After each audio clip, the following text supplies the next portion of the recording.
Government of India act 1919, जिसे Montagu Chelmsford reform भी कहते हैं, उसके बारे में कुछ एक दो नोट्स हम लोग यहाँ पर और समझते हैं। एज पर द एक्ट, इस एक्ट के हिसाब से diarchy was introduced in provinces, द्वैध शासन प्रांतों में लागू करना था। तो ये दो चरणों में लागू किया गया था। पहला किया गया था 1921 में। 1921 में किन किन प्रांतों में किया गया था? बॉम्बे, बंगाल, बॉम्बे, मद्रास, पंजाब, बिहार, असम, उड़ीसा, यूनाइटेड प्रोविंसेस, जिसको आज का जो यूपी है उसमें उत्तराखंड वगैरह का भाग था, तो यूनाइटेड प्रोविंसेस और सेंट्रल प्रोविंसेस, जिसमें आज का छत्तीसगढ़, झारखंड का कुछ इलाका और मध्य प्रदेश, और मध्य प्रदेश में महाराष्ट्र का भी कुछ इलाका, नागपुर वाला, ये सब मिला के सेंट्रल प्रोविंस कहलाता है। ये 1921 में यहां पर डायरकी लगा दिया गया था। और नॉर्थ वेस्ट फ्रंटियर प्रोविंस, माने जो सिंध बलूचिस्तान वाला इलाका है, वहां पर 1932 में डायरकी लाया गया था। ठीक है, यानी इस एक्ट के बाद तुरंत ही एक साथ सभी प्रांतों में डायरकी नहीं लाया गया, ये ग्रेजुअली, जिनमें से 1921 में ज्यादातर राज्यों में ला दिया गया और फिर बाद में, ठीक है। The imperial legislative council was empowered to enact laws on any matters for India. भारत की जो इंपीरियल लेजिस्लेटिव काउंसिल थी, संसद के समान जो था, उसको भारत में किसी भी विषय पर कानून बनाने का अधिकार मिल चुका था। यानी अब 95% मामलों पे कानून भारत में ही बनेंगे। 5% जो विदेशी संबंध और कुछ बड़े महत्वपूर्ण विषय हैं, उसके विषय में कानून अब ब्रिटेन के संविधान में बनेंगे, ब्रिटेन की संसद में बनेंगे। ठीक है, first time any act came with a preamble. 1919 का एक्ट एक ऐसा एक्ट था जो प्रीएम्बल के साथ आया था, उसकी उद्देशिका, एक प्रस्तावना उसमें साथ में थी। इस प्रकार से ये भारतीय संविधान का जो आज का रूप है, भारतीय संविधान का, उसकी पहली झलक हमें इस एक्ट में मिलती है। और दूसरी झलक हमें मिलेगी गवर्नमेंट ऑफ इंडिया एक्ट 1935 में। ठीक है, और भारत के संविधान में आज भी 75% हिस्सा गवर्नमेंट ऑफ इंडिया एक्ट 1935 से लिया गया है। तो गवर्नमेंट ऑफ इंडिया एक्ट 1935 के लिए आधार बनाया 1919 ने। तो भारतीय संविधान की उत्पत्ति जो आज है, हमारा भारतीय संविधान, उसकी उत्पत्ति हम इस एक्ट में देख सकते हैं। हमने देखा यहां से संसद की उत्पत्ति हो गई, बाइकैमरल लेजिस्लेचर आ गया, वायसराय जो आज का राष्ट्रपति है वैसा हो गया, वायसराय को वीटो करने का अधिकार, ऑर्डिनेंस पावर का अधिकार। तो आज के संविधान में हमारी जो व्यवस्था है, उसमें बहुत सारी व्यवस्था यहीं से शुरू हुई थी। ठीक है, चलिए, इंपॉर्टेंस ऑफ द एक्ट। ये जो एक्ट आया था, इसका महत्व क्या था? तो जितनी चीजें पहली बार और यूनिक है एक्ट में, वो सारे इसके महत्व को उजागर करते हैं। ठीक है, तो पीछे हमने पढ़ लिया, उनको दोबारा हम लोग लिख सकते हैं। बाइकैमरलिज्म, पहली बार भारत के राज्य व्यवस्था में, पॉलिटी में द्विसदनीय विधायिका लेके आई गई, बाइकैमरलिज्म लेके आया गया। और सेंट्रल लेजिस्लेचर में भी बाइकैमरलिज्म और प्रोविंस के उसमें भी बाइकैमरलिज्म लेके आया, यानी फेडरलिज्म की शुरुआत यहां से भारत में हो जाती है। दूसरा, डायरेक्ट इलेक्शन पहली बार भारत में किया गया।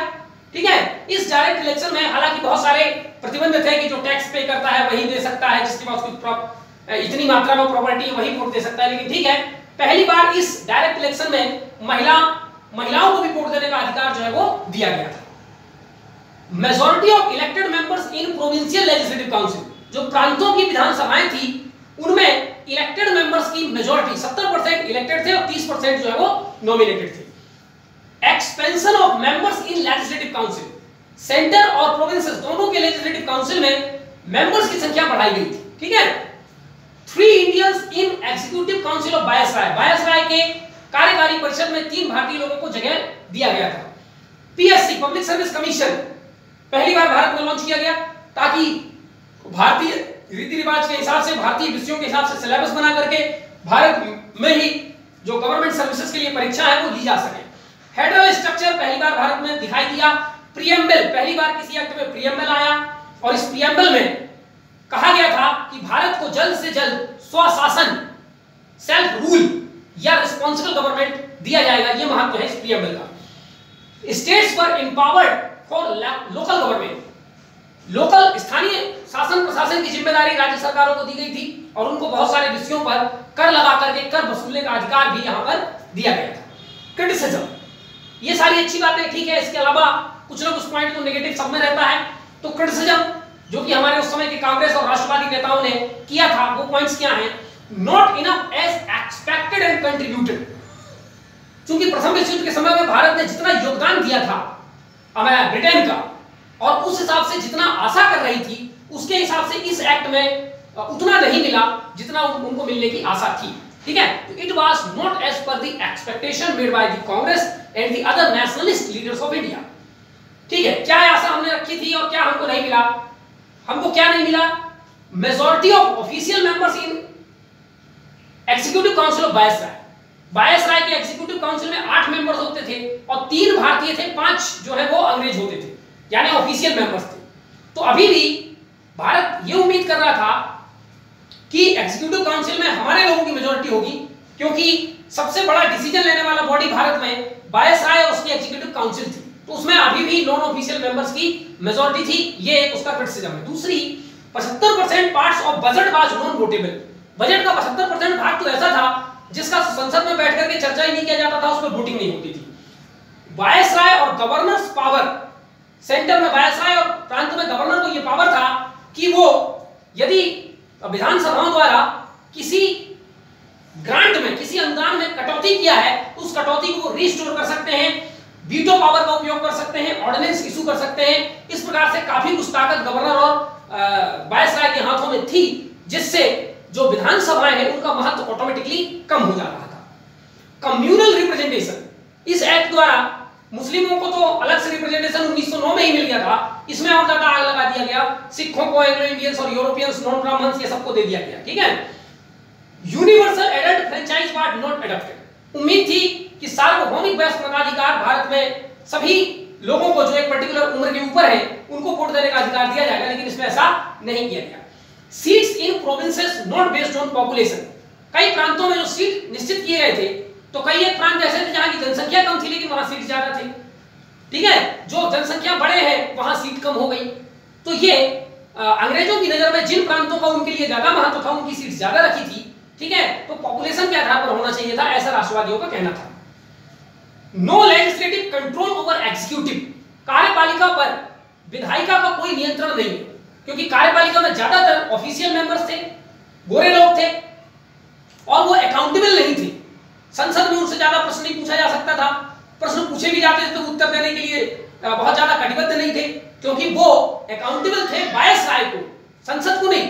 ठीक है, तो विधायिका का कंट्रोल एग्जीक्यूटिव पे नहीं था। जैसे आज सरकार पर भारत की संसद का पूरा नियंत्रण है, हम संसद में उनके खिलाफ अविश्वास प्रस्ताव ला सकते हैं, उनसे प्रश्न पूछ सकते हैं, बजट में चर्चा कर सकते हैं, अनेक प्रकार की गतिविधियों के माध्यम से जो विधायिका है वो कार्यपालिका पर आज नियंत्रण रखती है, लेकिन ऐसा उस कानून में नहीं था। डायरार्की इन प्रोविंसेस, प्रोविंसेस में द्वैत शासन, जिसमें से महत्वपूर्ण विषय सरकार ने अपने पास रखे थे और जो गैर महत्वपूर्ण थे उनको दे दिया था जो है भारतीयों के हाथों में।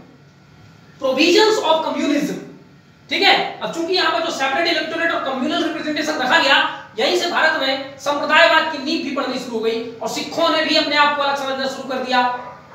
ठीक है, ये तमाम चीजें। चलिए एक दो नोट्स देखते हैं। एनी बेसेंट, तो कांग्रेस ने और कांग्रेस के ज्यादातर नेताओं ने जो इसका विरोध किया था कि ये एक्ट पर्याप्त नहीं है, जो हमको चाहिए था वो मिलना चाहिए, लेकिन Annie Besant, GS खरपड़े, Bipin Chandra Pal, Surendra नाथ बैनर्जी और तेज बहादुर सप्रू, ये बड़े महत्वपूर्ण नेता थे, कांग्रेस में ही थे, और इन्होंने इस एक्ट का समर्थन किया था और कहा था कि ठीक है, जो कुछ मिला है इसमें विरोध करने लायक कुछ भी नहीं है। ठीक है, तो ये कांग्रेस से थोड़ा सा हट के अपना स्टैंड रख रहे थे।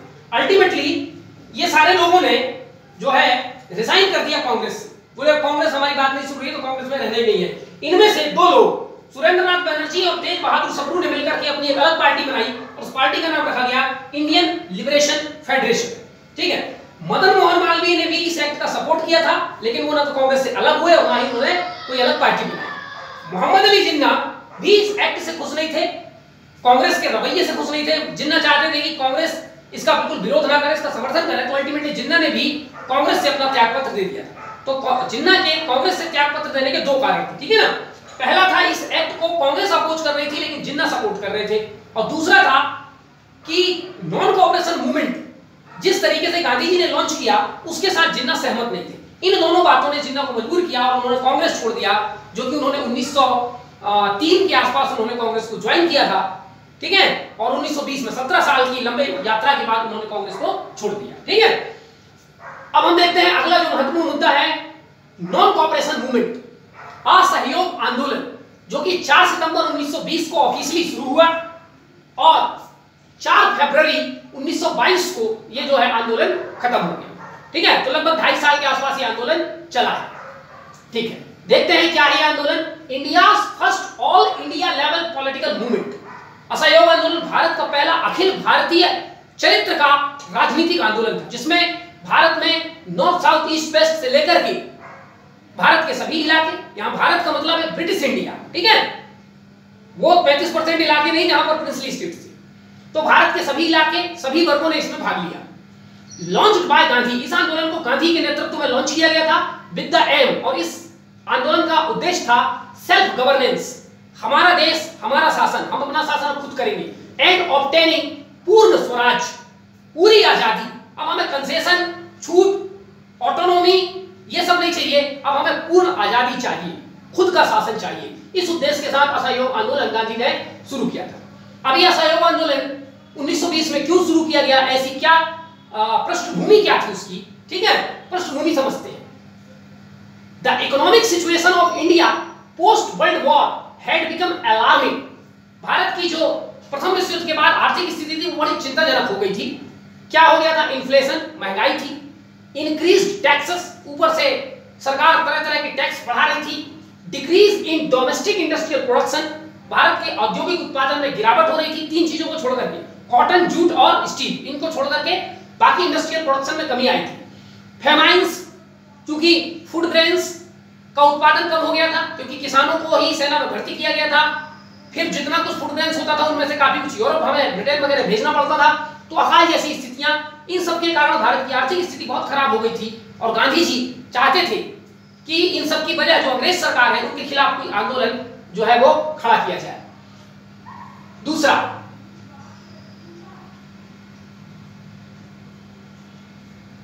Imposition of various discriminatory acts, ये इम्पोजन हो गया है, इम्पोजिशन माने अनेक डिस्क्रिमिनेटरी भेदभाव वाले कानून भी अंग्रेजी सरकार ने पारित किया था, जिसके कारण भारत की जनता प्रताड़ित थी, परेशान थी और उसका विरोध करना चाहती थी।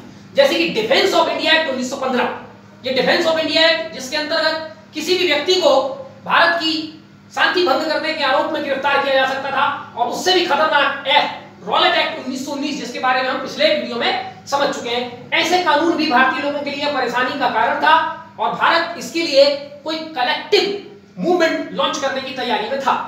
जलियांवाला बाग हत्याकांड, जिसने लोगों को आक्रोशित किया, इसके बाद अनसैटिस्फैक्टरी हंटर कमीशन बिठाला तो गया, लेकिन हंटर कमीशन से जो भारत के लोग आशा करते थे कि वो डायर की निंदा करेंगे, डायर को सस्पेंड किया जाएगा, डायर को सजा दी जाएगी, उसको मर्डर इत्यादि घोषित किया जाएगा, ठीक है, और ब्रिटिश सरकार सख्त रवैया अपनाएगी उन लोगों के खिलाफ जिन्होंने इस षड्यंत्र में भाग लिया, परंतु ऐसा कुछ नहीं हुआ।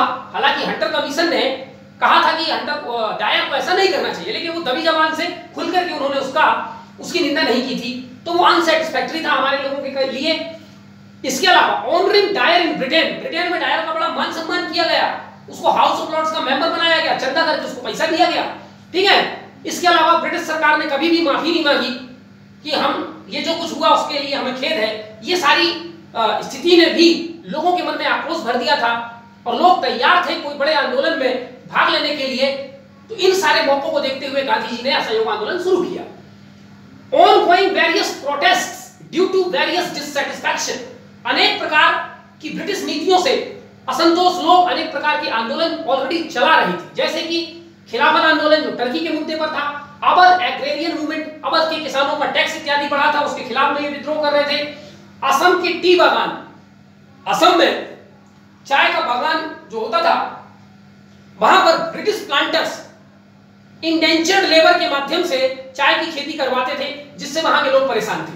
पंजाब अकाली मूवमेंट, पंजाब में अकाली मूवमेंट चल रहा था, ठीक है, राजस्थान में जमींदारी मूवमेंट चल रहा था, आंध्र प्रदेश में फॉरेस्ट मूवमेंट चल रहा था। ये तमाम प्रकार के आंदोलन ऑलरेडी भारत में चल रहे थे, ठीक है, और ये गांधी जी के लिए सुनहरा मौका था कि एक ऐसा आंदोलन छेड़े जिनमें इन सारे आंदोलनों को भी हम शामिल कर लें, तो हमें इनका भी सपोर्ट मिलेगा, ठीक है। तो Gandhi ji wanted to bring all these movements within one platform, Gandhi ji इन सारे आंदोलनों को एक बड़े आंदोलन के अंदर लाना चाहते थे, और इसीलिए गांधी जी ने नॉन कॉपरेशन मूवमेंट शुरू किया, और यह शुरू किया गया था बारडोली गुजरात में जो जगह है वहां से यह आंदोलन शुरू किया गया था। Unsatisfactory Montagu Chelmsford reforms, Montagu Chelmsford reform में जितना कुछ था हमें लगा था कि एक अच्छा कानून आ रहा है, इससे भारत ने जो जख्म खाए हैं प्रथम विश्व युद्ध में, हमारे लाखों लोग मारे गए, उस पर कुछ मरहम लगाएगा ये कानून, पर ऐसा कुछ इस कानून में था नहीं। ठीक है, उसमें अच्छे शब्दों में केवल ब्रिटिश पावर को बनाए रखा गया था। ठीक है, अगली बात, ग्रोइंग हिंदू मुस्लिम यूनिटी। ठीक है, लखनऊ समझौता और खिलाफत मूवमेंट के कारण भारत में हिंदू मुस्लिम एकता उस समय अच्छी स्थिति में थी। Suitable atmosphere for a mass movement, कुल मिला के चारों तरफ गांधी जी को लगा कि चारों तरफ लोग असंतोष से घिरे हुए हैं और यह सही समय है, अगर हम आंदोलन करते हैं तो हमें एक्सट्रीमिस्ट का भी साथ मिलेगा, मॉडरेट्स का भी मिलेगा, रिवोल्यूशनरीज का भी मिलेगा, हिंदूज का भी मिलेगा, मुस्लिम्स का भी मिलेगा, महिलाओं का मिलेगा, छात्रों को मिलेगा, सभी लोगों का साथ हमें मिल सकता है अगर हम इस समय कोई बड़ा आंदोलन खड़ा करते हैं तो गांधी को ये उपयुक्त समय मिला। इसके अलावा 1 अगस्त 1920 को, ठीक है, यानी 4 सितंबर 1920 को असहयोग आंदोलन लॉन्च किया गया, यानी उसके लगभग 1 महीना 3 दिन पहले जो गरमपंथी नेता थे बाल गंगाधर तिलक, उनकी मृत्यु हो गई। कांग्रेस उनको श्रद्धांजलि देने, क्योंकि उनका सपना था स्वराज, स्वराज मेरा जन्मसिद्ध अधिकार है, तो उनको ट्रिब्यूट देने के लिए, उनको श्रद्धांजलि अर्पित करने के लिए एक बड़ा आंदोलन वो ऑलरेडी लॉन्च करने के विचार में थे। इन सारी परिस्थितियों ने गांधी जी को यह समझाने में सफलता प्राप्त की कि यह सही मौका है, आंदोलन शुरू कर दीजिए, और गांधी ने अल्टीमेटली आंदोलन की जो है घोषणा कर दी। कैसे आंदोलन शुरू हुआ और कैसे आंदोलन आगे बढ़ा हम उसको देखते हैं। 1 अगस्त 1920 को तिलक की मृत्यु हो गई। अब तिलक के बाद किसी न किसी को पॉलिटिकल लीडरशिप भारत में संभालना ही था और गांधी को यह लीडरशिप दिया गया। अब जैसे ही लीडरशिप गांधी के हाथ में आया तो गांधी चाहते थे कि लीडरशिप दिखाएंगी, ठीक है, तो गांधी के लिए एक अवसर था। दूसरा, 31 अगस्त 1920, 31 अगस्त 1920 को मुस्लिम लीग ने भी कहा कि हम कांग्रेस के असहयोग आंदोलन का समर्थन करेंगे, क्योंकि कांग्रेस खिलाफत आंदोलन में उनका साथ दे रही थी। 4 सितंबर 1920 को कांग्रेस का एक स्पेशल सेशन बुलाया गया। स्पेशल का मतलब होता है वो सेशन जो उसका दिसंबर में नहीं होता। दिसंबर में तो उसका एनुअल सेशन होता है साल भर में, लेकिन साल भर के बीच में कहीं कुछ जरूरी प्रस्ताव पारित करना हो, उसके लिए कांग्रेस स्पेशल सेशन बीच में बुलाती। तो स्पेशल सेशन बुलाया गया कांग्रेस का कलकत्ता में, और जिसके प्रेसिडेंट बने लाला लाजपत राय। यही एकमात्र सम्मेलन था, कांग्रेस का सेशन था जिसमें लाला लाजपत राय जो है वो अध्यक्ष बने, लेकिन वो एग्जैक्ट अध्यक्ष सही मायनों में नहीं थे, क्योंकि ये स्पेशल सेशन था। ठीक है, इस सेशन में आईएनसी अप्रूव्ड, एनसीएम, आईएनसी ने, कांग्रेस ने नॉन कोऑपरेशन मूवमेंट का समर्थन किया, और कैसे कैसे हम इस नॉन कोऑपरेशन मूवमेंट में हमें क्या करना है क्या नहीं करना यह तय किया गया। तो कौन कौन से कार्यक्रम बनाए गए। पहला, नॉन कोऑपरेशन मूवमेंट का मतलब है बायकॉट। किन किन चीजों का बायकॉट करेंगे। Boycott of government schools, colleges, hospitals, courts, legislative council, foreign goods, government services इत्यादि। जितनी सरकारी चीजें हैं, school, college, hostel, rail, telegraph, telephone, जितनी सरकारी चीजें हैं उन सबका बायकॉट किया जाएगा। न कोई रेल में जाएगा, न कोई स्कूल जाएगा, न कोई कॉलेज जाएगा, ठीक है, न कोई न्यायालय में जाएगा। जितनी सरकारी चीजें हैं सबका हम बायकॉट करेंगे। दूसरा, और जब बायकॉट करेंगे तो हमें इन सब चीजों को फुलफिल करने के लिए अपने खुद के डोमेस्टिक चीजों को बनाना पड़ेगा। तो हम प्रमोशन करेंगे पंचायत, क्योंकि हमने अंग्रेजी कोर्ट का बहिष्कृत किया है तो न्याय तो करना ही पड़ेगा, तो पंचायत के माध्यम से न्याय करेंगे। विदेशी वस्तुओं का हमने बायकॉट किया है, खास करके विदेशी कपड़े, तो उसमें हम खादी पहनेंगे। डोमेस्टिक गुड्स, विभिन्न प्रकार के डोमेस्टिक गुड्स हम अपने यहां बनाकर उनका उपयोग लाएंगे। सेल्फ रिलायंस, आत्मनिर्भरता प्राप्त करेंगे। कम्युनल हार्मोनी, हिंदू मुस्लिम सिख ईसाई सभी धर्मों में एकता को स्थापित करके हम लोग सब इकट्ठे आगे बढ़ेंगे। रिनंसिएशन ऑफ, त्याग करेंगे। किस किस चीज का त्याग करेंगे। गवर्नमेंट टाइटल, जिस भी आदमी को जो उपाधि मिली हुई है ब्रिटिश सरकार से, किसी को राय बहादुर की उपाधि, किसी को नाइटहुड की उपाधि, ठीक है, ऐसी कई उपाधियां, विक्टोरिया क्रॉस की उपाधि, जिसको जो उपाधि इत्यादि मिली हुई है वो सबका बहिष्कृत कर देंगे, त्याग कर देंगे। सर्विसेज, कोई भी व्यक्ति अंग्रेजों के यहाँ किसी भी प्रकार की सेवा का कार्य करने नहीं जाएगा। नाई बाल काटने नहीं जाएगा, मोची जूता बनाने नहीं जाएगा, दर्जी अंग्रेजों के कपड़े नहीं सिलेगा, प्यून उनके यहाँ काम नहीं करेंगे। जितने प्रकार की अंग्रेजों को सेवाएं मिल रही थी भारतीयों से, वो सारी सेवाएं बंद कर दी जाएंगी। लॉयल्टी, अंग्रेजों के प्रति जो वफादारी दिखाते थे, किसी प्रकार की कोई वफादारी हम अंग्रेजों के खिलाफ नहीं दिखाएंगे। नॉन पेमेंट ऑफ टैक्सेस, किसी भी प्रकार का कोई कोई टैक्स, जल कर है, लैंड रेवेन्यू है, फॉरेस्ट टैक्स है, किसी भी प्रकार का कोई टैक्स जो है, जो ड्यू है, देना है, वो नहीं दिया जाएगा। पिकेटिंग एट वाइन शॉप्स, ज्यादातर अंग्रेजी शराब की जो दुकानें होती है वहां पर पिकेटिंग माने धरना दिया जाएगा, और गांधी जी ने इसमें सबसे महत्वपूर्ण भूमिका महिलाओं की मानी थी और महिलाओं को जगह जगह पर ऐसी शराब दुकानों में धरना देने के लिए बिठाया था। ठीक है। रिमूवल ऑफ अनटचेबिलिटी, छुआछूत को समाप्त करना, और इसी प्रकार जो भी सामाजिक कुरीतियां हैं उनको दूर करने का प्रयास इसी आंदोलन का एक हिस्सा था। मर्ज ऑफ ऑल ऑनगोइंग मूवमेंट, जितने भी आंदोलन भारत में जहां कहीं चल रहे हैं, सारे असंतोष लोगों को नॉन कॉपरेशन मूवमेंट के प्लेटफॉर्म में लेकर के आना। Single leadership of Gandhi and totally non violent way of movement, एकमात्र लीडर होगा इस पूरे आंदोलन का, ठीक है, वो थे महात्मा गांधी।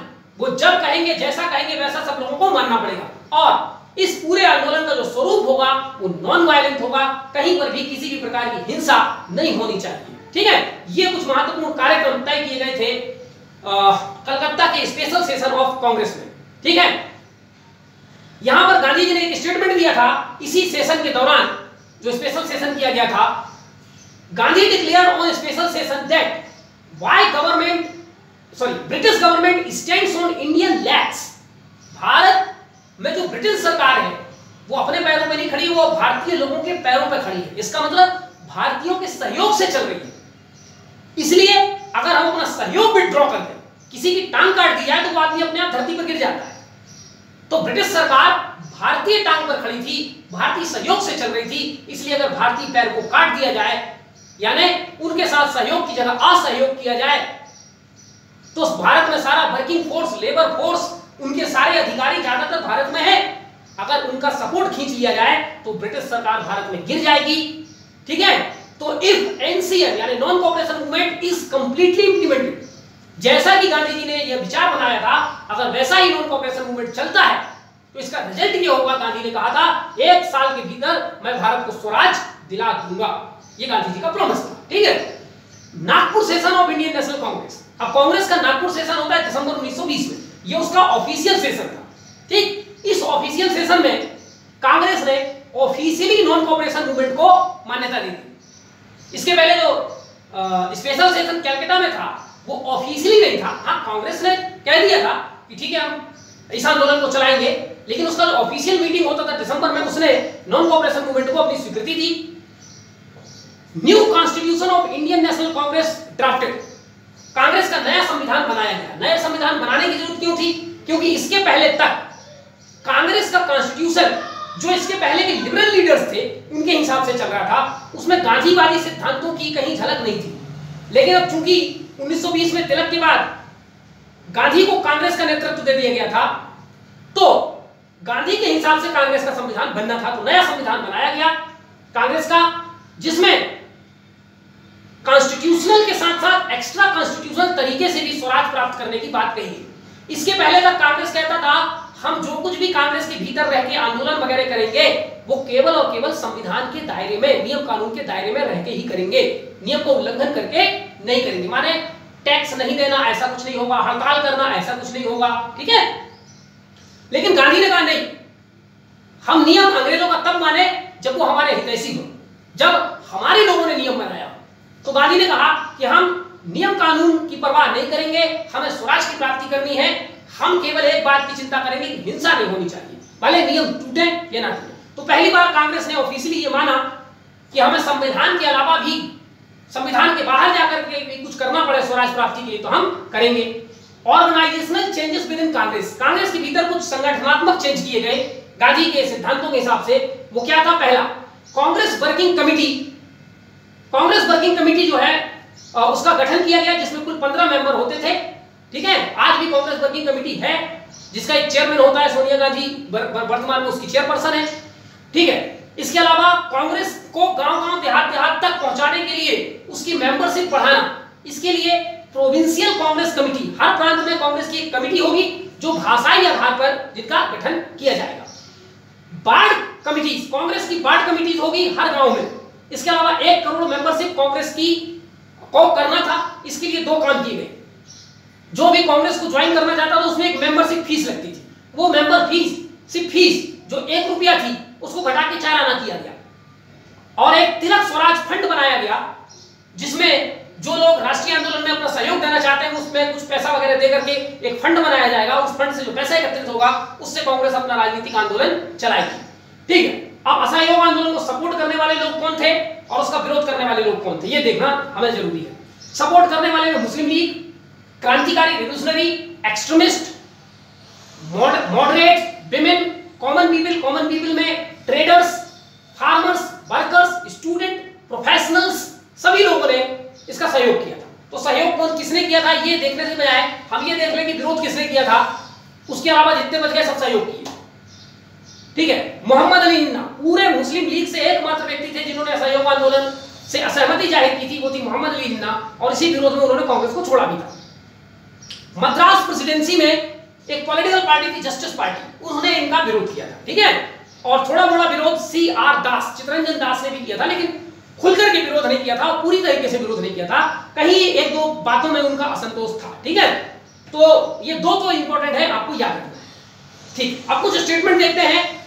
इस आंदोलन को लॉन्च करते समय जो आंदोलन के महत्वपूर्ण नेता थे उन्होंने कुछ कहा था, the conviction that nothing short of independence was acceptable. Nehru ने कहा था अब समय आ गया है कि अब हमें पूर्ण आजादी के अलावा और भी कुछ नहीं चाहिए। ठीक, तो ये दिखाता है असहयोग आंदोलन किस उद्देश्य से लॉन्च किया गया था। गांधी ने कहा था sustain the British government and economy in India. Gandhi ने आंदोलनकारियों से कहा था कि भारत में जो ब्रिटिश सरकार है और ब्रिटिश अर्थव्यवस्था उसको उखाड़ फेंको। ठीक, क्योंकि वो हमारे दम पे ही भारत में शासन कर रहे हैं, मुट्ठी भर लोग शासन कर रहे हैं हमारी बदौलत।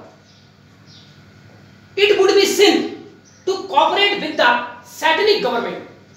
जलियांवाला बाग हत्याकांड के बाद गांधी ने विरोध किया था और वहीं पर गांधी ने सोच लिया था कि असहयोग आंदोलन लॉन्च करना है। गांधी ने स्टेटमेंट दिया था कि इस प्रकार की शैतानी सरकार, जो ब्रिटिश सरकार थी उसको गांधी ने शैतानी कहा, शैतान, क्योंकि निरपराध लोगों पर गोली चलाई गई थी। तो इस प्रकार की शैतानी सरकार के साथ किसी भी प्रकार से सहयोग करना पाप के समान है, इसलिए इनके साथ कोई सहयोग मत करो, असहयोग करो। ठीक है, Hindu writer, poet, nationalist and journalist Rambriksh Benipuri इस पूरे आंदोलन में उन्होंने अपना टेक पार्ट किया था और उन्होंने बहुत सारे घटनाओं को अपनी कविताओं के माध्यम से अपने किताबों में लिखा है। ठीक है, तो कभी आ जाए कि रामवृक्ष बेनीपुरी कौन से आंदोलन से जुड़े हुए थे, तो ये तमाम बातें आपको याद रखना है। इसी के साथ असहयोग आंदोलन से जुड़ी इतनी बातें हम लोग यहाँ पर समाप्त करते हैं। और भी बहुत सारी बातें, चौरी चौरा कांड क्यों इसको वापस लिया गया, तमाम बातें हम लोग नेक्स्ट वीडियो में देखेंगे। धन्यवाद।